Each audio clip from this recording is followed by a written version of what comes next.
this problem, we've got a function that involves both products and quotients. It's a fraction, so it's a quotient. The top is a product, x cubed and e to the x. The bottom is a product, x times x minus 2. Now, before I do anything, we're going to be taking the derivative. Before I do that, I'm going to go ahead and simplify the arithmetic that I can do. Don't have a way of simplifying the multiplication on top, but I can distribute on bottom to get x squared minus 2x. I'd rather take the derivative of x squared minus 2x than use the product rule to take the derivative of that same function written in this form.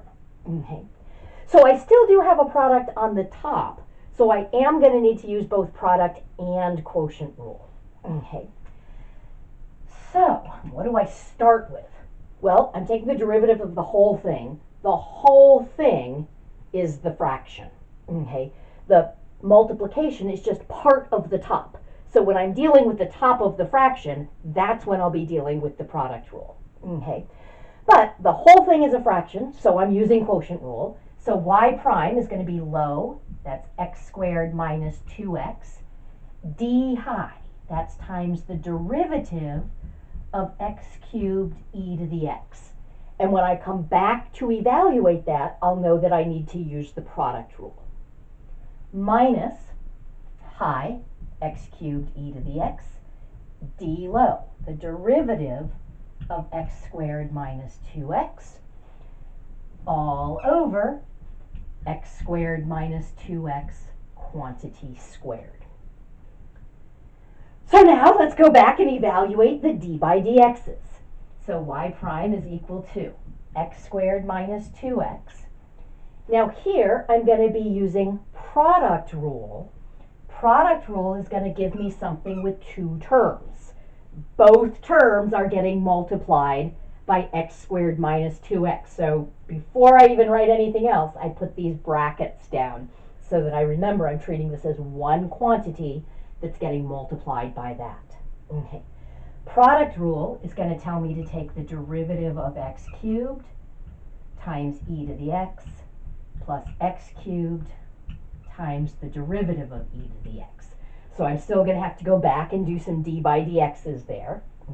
But let's keep working our way across. Minus x cubed e to the x times, in parentheses, because this derivative is one quantity that's all getting multiplied by x cubed e to the x.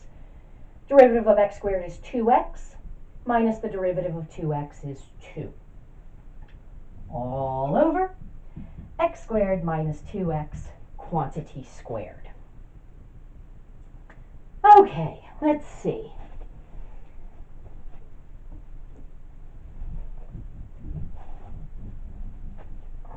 I'm just going to come up to continue this. So we're still calculating y prime, x squared minus 2x, brackets. The derivative of x cubed is 3x squared times e to the x, plus x cubed,